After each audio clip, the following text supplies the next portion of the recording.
In this episode, I'll be showing how you can make some large decorative pillars.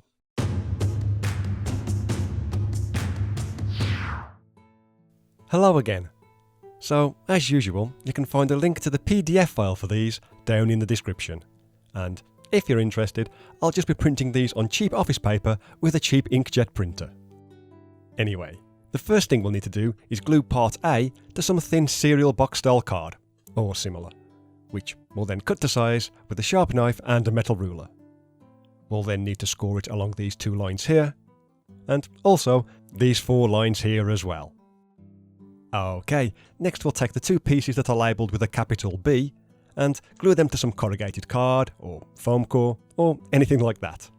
But when we cut these out, we are going to need to trim the sides down a little bit. It's probably best if I put a graphic on the screen to better explain what I mean. So, basically, instead of cutting the sides exactly to size, what we're actually going to do is measure the thickness of the card that we use to make part A, and then cut that same thickness away from either side. So, for argument's sake, let's say that we made part A out of 1mm thick card. We'll then need to trim away 1mm from both of these two sides. The other sides we can cut out as normal. And that's what I've done here. Anyway, once we've done that, we can apply a line of hot glue to the inside edge of the first piece, and glue one of the side panels into place, doing our best to make sure that it's level with the bottom, and that it forms a nice sharp corner. And when that's set, this is the kind of thing that we're aiming for. Then we'll apply some more glue to the other two inside edges, and kind of wrap the first piece around the side panel, and again, trying to prioritise getting the bottom of each piece level. You know, before sticking the rest down. And that should hopefully result in this kind of thing that you can see here. Then we'll apply some glue to all three of the inside edges of the opposite side, and try to glue the second side panel into place in one go, which can be a little bit trickier, but not by much. And with any luck, it should end up looking something like this once both of the side panels have been attached. Right then. Next we can add a tiny spot of glue to the inside of one of those small triangular corner pieces, and then fold that down so that some of that glue sticks to the edge of the thicker side panel, if that makes sense. And there you go, that should be enough to hold it in place.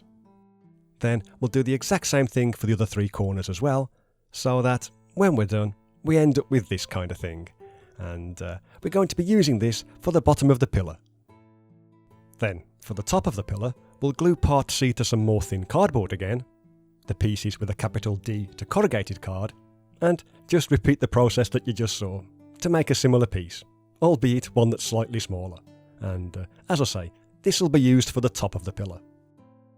Okay, next we'll glue two of these textures to thin cereal box card, again, and likewise glue the other two to some thicker corrugated card, though with these last two, we'll do that thing again, where we trim a little bit off each of the two longer sides that's the same thickness as the card that we're using for the first two pieces. And just to speed things up a bit, I've done that off camera again. Then it's just a simple matter of applying some hot glue to the edge of one of the corrugated pieces, and sticking the thinner cardboard piece into place so that it forms a nice corner. Essentially, this kind of thing that you can see here.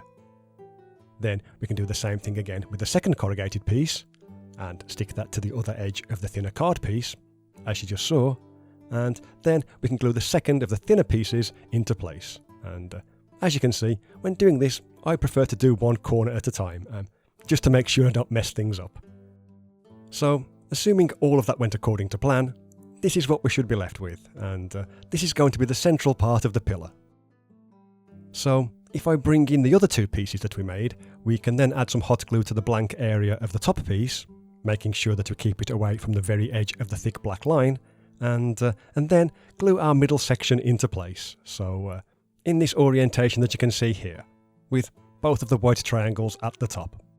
We can then do the same thing with the bottom of the pillar, like you can see me doing here, which should end up looking something like this.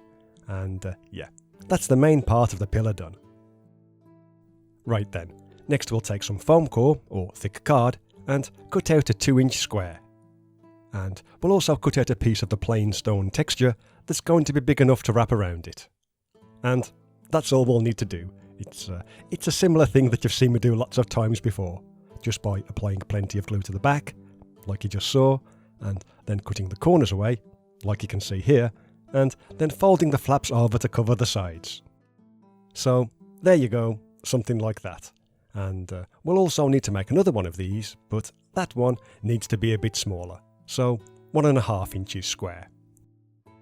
And if I now bring in the glue gun and the pillar assembly, we'll just need to add some glue to the inside of the top of the pillar and stick that to the underside of the smaller foam core piece. And then, after a quick test fit, we'll add some more glue to the bottom of the pillar, and as I say, I do try to keep the glue towards the inside if I can, just so that it doesn't seep out too much. And then stick that to the top of the larger foam core piece. And there you go, that's what it should look like with these two pieces glued into place. So yeah, it's starting to take shape. Okay, the last thing we're going to do is glue all of the remaining textures to some thick card, and the stuff I'm using here is around 1.5mm thick. And when that's dry, we'll need to cut all of those to size, though I'll just do one of each for now.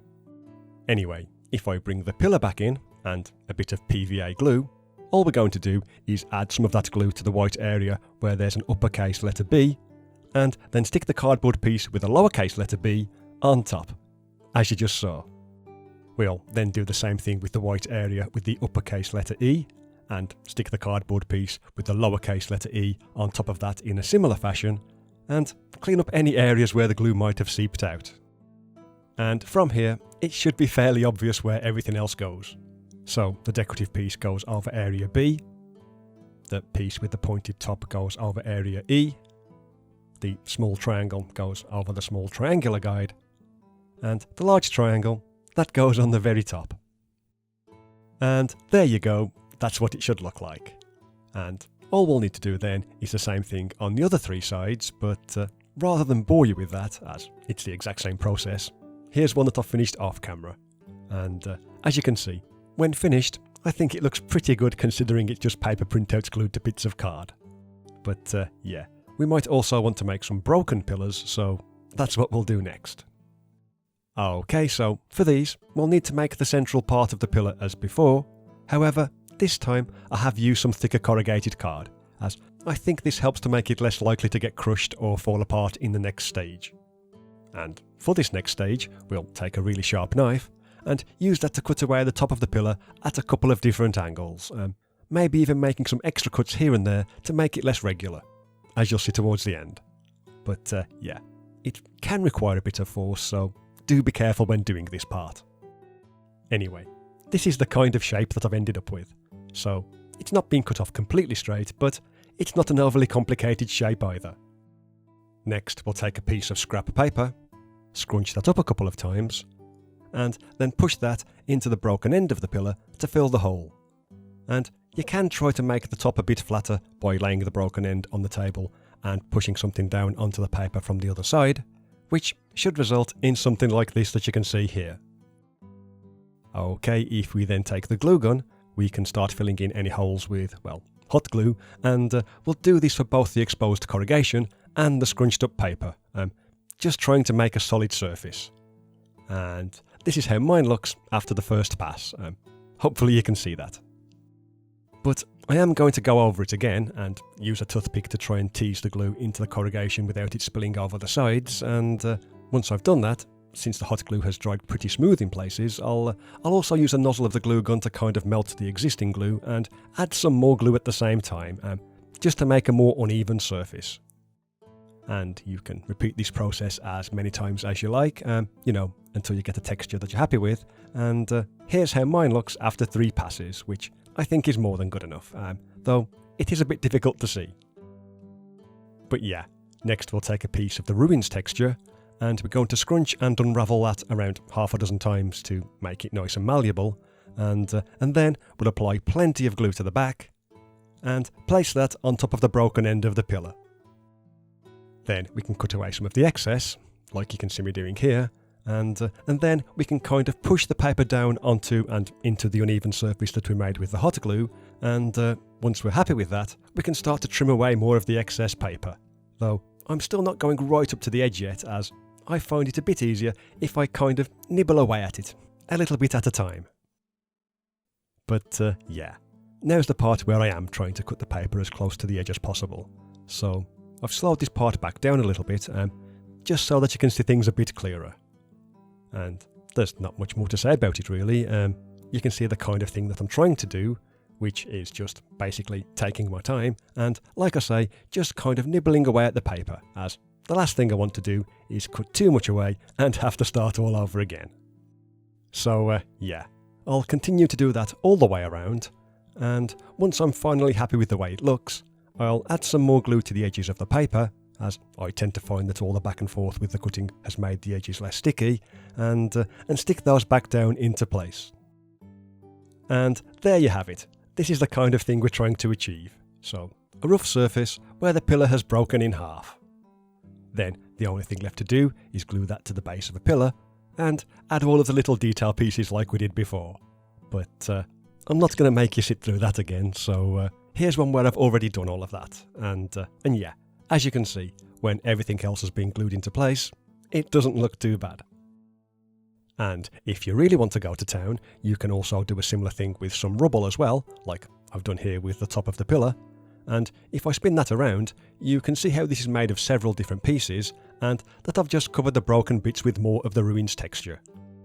Though, I'm not gonna lie, it was a bit tricky to get it all covered, but I think it was worth it in the end. And with that, I think I'm gonna call this one done. So here's a picture of all the ones that I've made so far, and a couple of miniatures for scale, and I have to say, I'm pretty pleased with how they've turned out. So all that's left to say is thank you very much for watching. There's all the usual like, subscribe and Patreon stuff that you can do if you feel so inclined, and yeah, I hope you'll join me for the next episode, as I'm thinking of making a Dwarven stairway next. So I'll see you then.